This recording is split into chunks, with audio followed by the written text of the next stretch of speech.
शुरुआत करते हैं इस वक्त की बड़ी खबर के साथ, जो कि रूस और यूक्रेन के युद्ध से जुड़ी हुई है। यूक्रेन के निकोलेव में रूस का जबरदस्त हमला हुआ है। निकोलेव की तस्वीरें हम आपको दिखाने जा रहे हैं, जहां पर रूस की सेना ताबड़तोड़ हमले शुरू कर चुकी है। गोलाबारी की आवाज से वहां पर अंदाजा लगाया जा सकता है कि रूस का यह हमला कितना खतरनाक है। ये तस्वीरें यूक्रेन की हैं। यूक्रेन का निकोलेव ये शहर है जहां पर रूस की तरफ से हमले किए जा रहे हैं। बमों की बरसात हो रही है, धमाकों से गूंज उठा है पूरा निकोलेव। जरा सुनते हैं।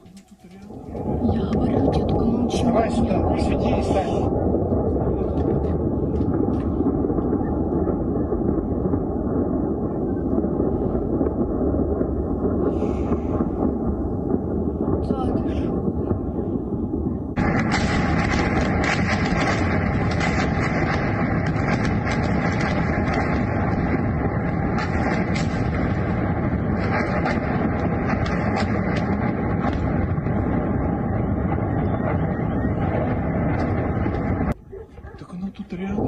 Я говорю, тебе только молчи. Давай сюда, свети и стань.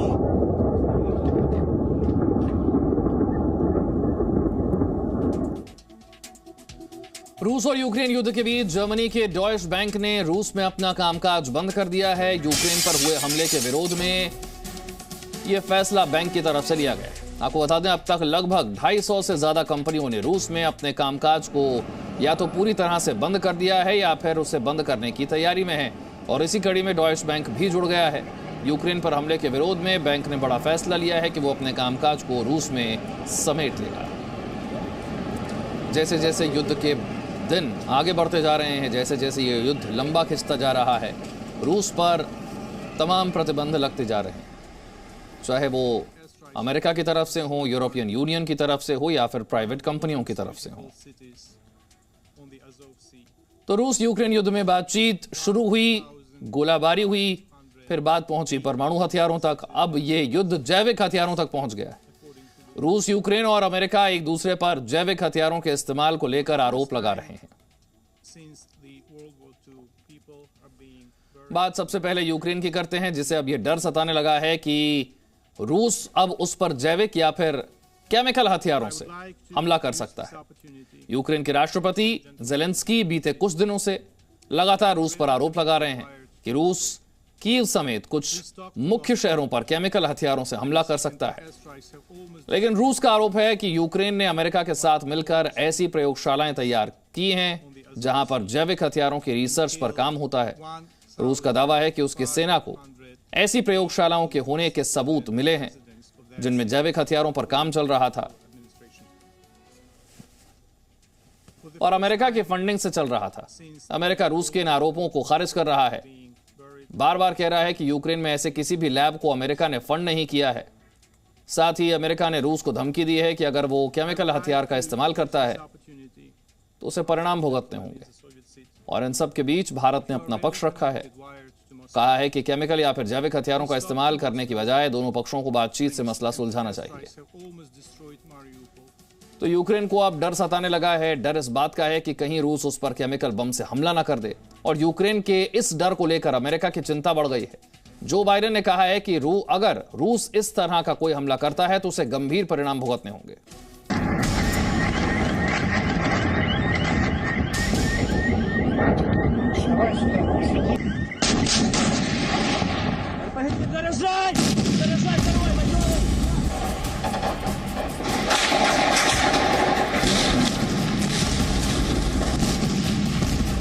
रूस के पास केमिकल वेपन।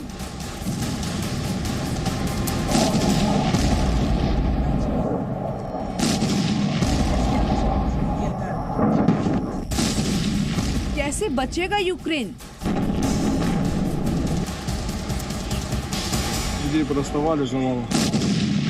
अमेरिका की नींद उड़ी, टेंशन में अमेरिका।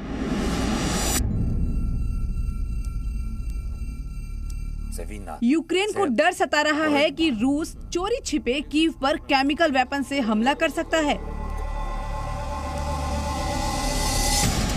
यूक्रेन के राष्ट्रपति ज़ेलेंस्की ने कहा है कि रूस ने उस पर जैविक हथियारों के लैब होने का आरोप लगाया है,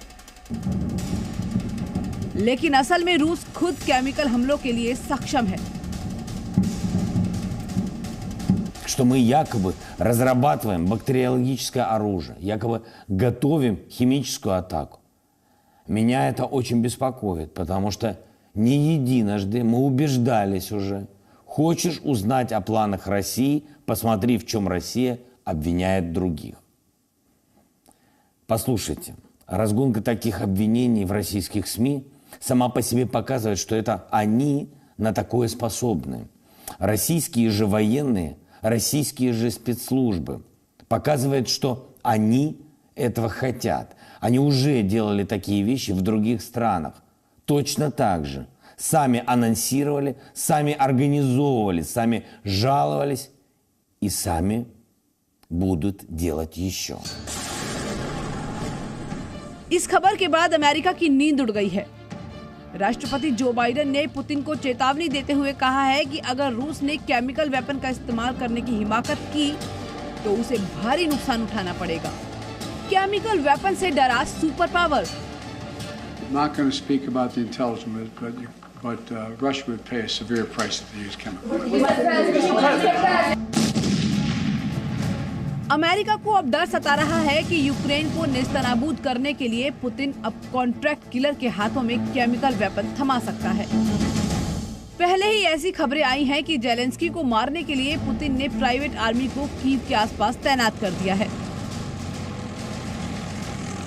अमेरिका का आरोप है कि चीन और रूस लगातार ऐसे खतरनाक केमिकल वेपन बना रहे हैं जो दुनिया के लिए बड़ा खतरा है। लेकिन दोनों ही देश पश्चिमी देशों के खिलाफ केमिकल वेपन का प्रोपेगेंडा फैलाकर अपनी साजिशों पर पर्दा डालने की कोशिश में भी लगे रहते हैं। गौरतलब है कि पहले ही पुतिन ने आरोप लगाया था कि अमेरिका की मदद से यूक्रेन केमिकल वेपन बना रहा है। इसी वजह से रूस यूक्रेन के परमाणु संयंत्रों और मेडिकल संस्थानों को निशाना बना रहा है। रूस ने मारियोपोल के अस्पताल में भीषण बम हमला किया, जिसमें कई बच्चों समेत 17 लोग मारे गए। पूरा अस्पताल खंडहर बन गया। ब्यूरो रिपोर्ट, जी मीडिया। लेकिन जैविक हथियारों को लेकर रूस की अलग ही दलील है। रूस का कहना है कि अमेरिका यूक्रेन को जैविक हथियार तैयार करने में मदद कर रहा है।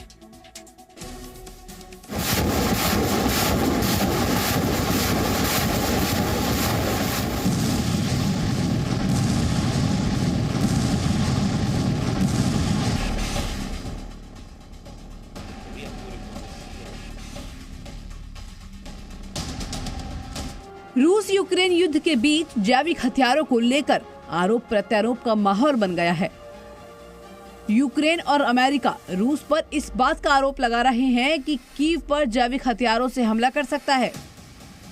लेकिन रूस का आरोप है कि अमेरिका यूक्रेन को जैविक हथियार तैयार करने में मदद कर रहा है।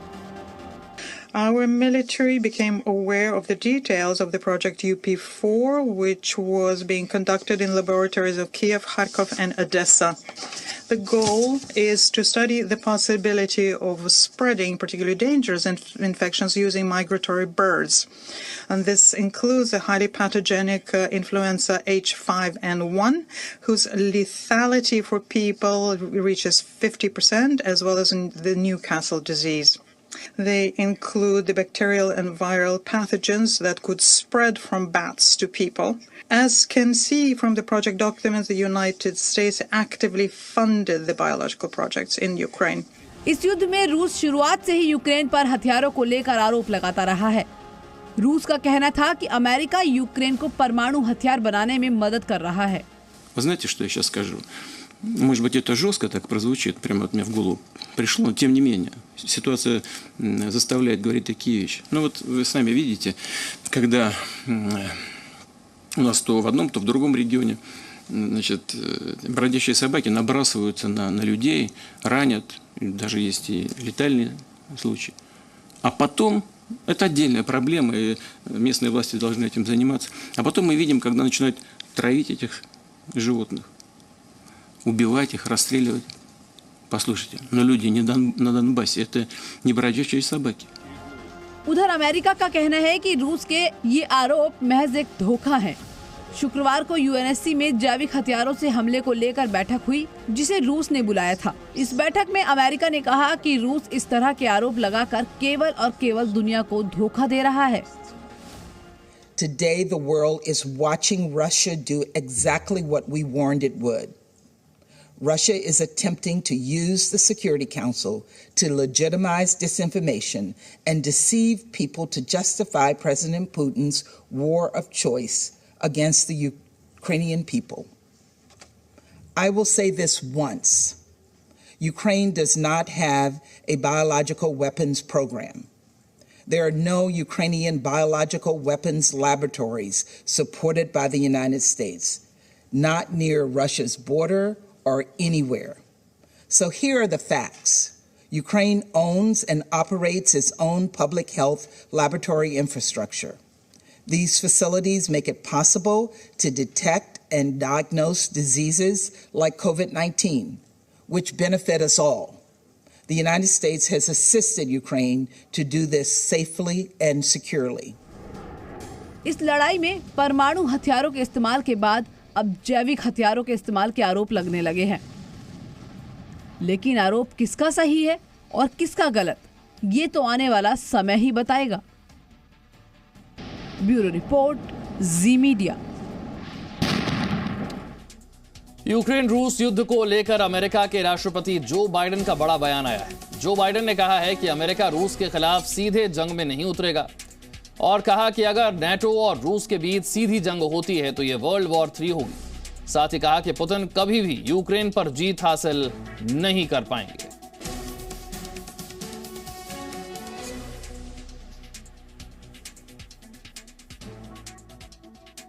We will not fight a war against Russia in Ukraine. Direct confrontation between NATO and Russia is World War III, something we must strive to prevent. But we already know Putin's war against Ukraine will never be a victory. उधर रूस में विदेशी कंपनियां धीरे धीरे अपना कामकाज बंद कर रही हैं और रूस पर प्रतिबंधों का दौर जारी है। G7 और अमेरिका समेत अब यूरोपीय संघ ने भी नए प्रतिबंधों की तैयारी कर ली है। G7 देशों ने अब रूस के अरबपतियों पर प्रतिबंध लगाने और उनकी संपत्तियों को सीज करने की तैयारी की है। तो अमेरिका ने रूस से आने वाले शराब, हीरे और समुद्री भोजन के आयात पर प्रतिबंध लगा दिया है। उधर यूरोपीय संघ ने रूस पर नए प्रतिबंधों की तैयारी की है। यूरोपीय संघ का कहना है कि वो रूस पर नए प्रतिबंध लगाकर पुतिन की मुश्किलें बढ़ाने की तैयारी में। Presenting B News app, available on Google Play and App Store. Download it now.